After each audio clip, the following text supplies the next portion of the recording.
every business wants to grow from whatever level they are today to a target that they have in mind. If you don't perform well on this revenue growth KPI, it leads you to either shutting down of your business or selling it off to someone else. And the example all of us are very aware of is what happened in a telecom industry, right? So if you stop, like there were so many players, they stopped acquiring new customer, they stopped growing their business, and they ultimately got acquired by a larger players. And today we are in a situation where the market is being basically dominated by just 3 players, right? A very commonly used to assess your sales performance across industry, across domains, across stakeholders, banks, investors, etc. The third is basically how do we measure it? Basically, it's nothing. It's a very simple measure. It is an increase or decrease in sales over a basically 2 period of time.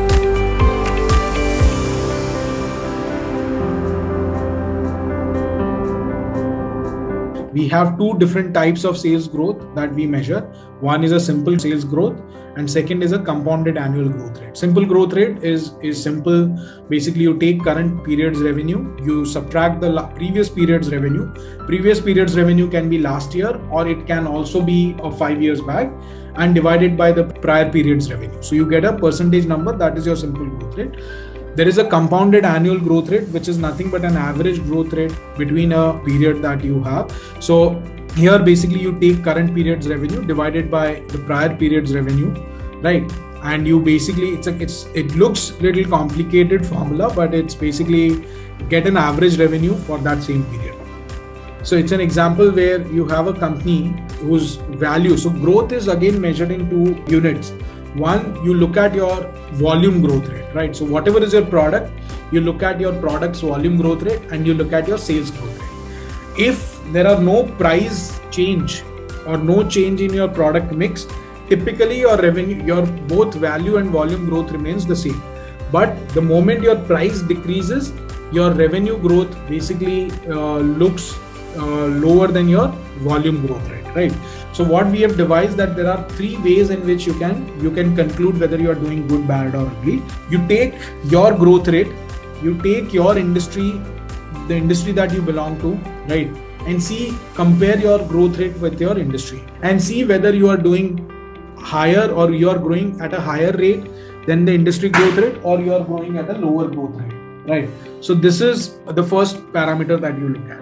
Second is, every business should know who am I competing with, right? Who is the closest competition, and whom should I either be afraid of, or either I should be imitating this competition, right? Because this competition knows how to grow business and he's doing everything correct. So if you know that competition, identify the growth rate of your competition. If you can identify growth rate of your competition and compare your growth rate with your competition's growth rate, if you are growing at a higher rate than your competition, it indicates that you are doing better, you are well placed in the industry, you might be taking over some of his customers, or you're acquiring customers at much faster rate than your competition. So that's a good news for you.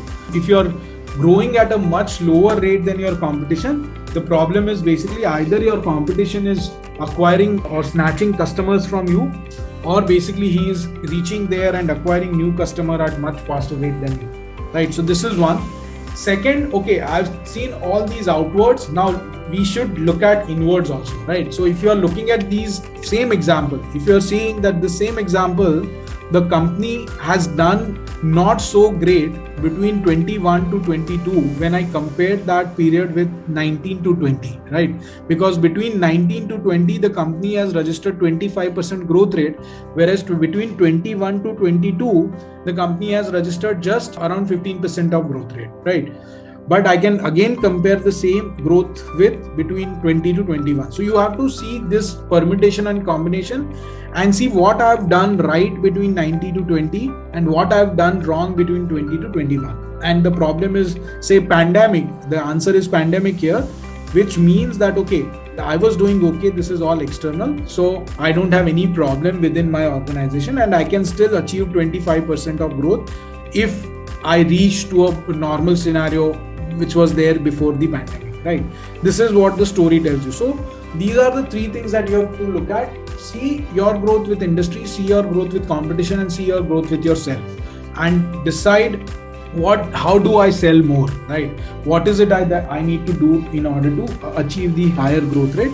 So first option every business has to increase the revenue is increase price. But all of us know that increasing price is not always the option, because we lose on business and we lose on our scale. Then the question is that, okay, then how do I sell more, right?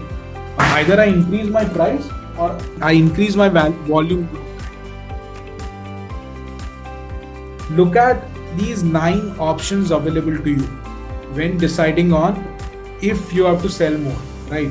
So these 9 options are basically how we have arrived at this 9 option. So on the right hand side, on the horizontal axis, you have your products and services, and on the vertical axis, you have markets, the markets where you are selling your products and services.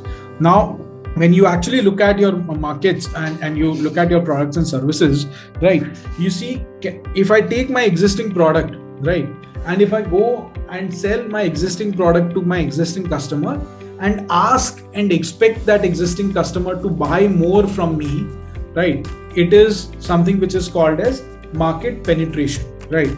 So if you have your product and you have 10 customers, right, in the same geography, you may want to actually identical 10 customer, and you are only selling to 1 customer or 2 customer out of those 10 identical. Even selling to the 3rd customer in that particular geography becomes a market penetration, because you are acquiring more customer of identical nature, right?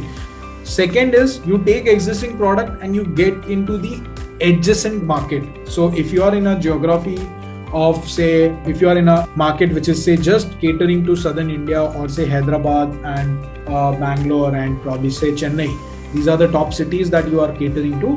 And if you want to expand into an adjacent geography, right, if you want to get into say from Bangalore to Mysore, right, or if you want to expand into Maharashtra from South India to the north of India, so this is what we call it as a market expansion, right? So take existing product, go to the adjacent market. And if you are going to a completely new market, because there the homogeneousness of your customer changes, right? If I am selling something to us in South India where everything is different, now I'm going into market which is in north, the human behavior, the way basically consumers and customers act is completely different. So it becomes a market development activity for you, right? So now let's look at market development is what you are doing if you are taking existing product. Now same step, same 3 ladders you have to see. Now if I modify my product slightly and add more services into my product, we call it product extension, and take that extension of your product to the existing customer. You are basically doing product extension. You go that same extended product offered to the adjacent market. You are doing limited diversification. You are taking the same new product or an extended product to the new market, completely new market. You are doing partial diversification. And as you move rightwards and do a completely new product and offer the same new product to your existing customer, like in a case, say if you are in a healthcare delivery market, and if you are offering your new product and service offering is, say, probably something to do with your gym or something to do with health benefits or some health packages of gym or related stuff that you are trying to sell to your existing customer, you are basically doing your completely new product development. Or you want to get into a business like Healthify Me or something which is to do with the dietary element, and getting into the adjacent market, you are doing partial diversification and complete new product and new market. It's like basically it's a diversification strategy that you apply, right? So all you have to do is, where do you stand and where is the opportunity, right? You may feel that I'm actually reaching out to too many people in my existing market and there is no way I can actually increase my penetration, right? In that case, basically what you need to do is you need to look at expansion. You need to look at market development. And when you believe that, okay, everything is done, then you have to start looking rightwards. Can I actually go rightwards to offer more products and services to my customers?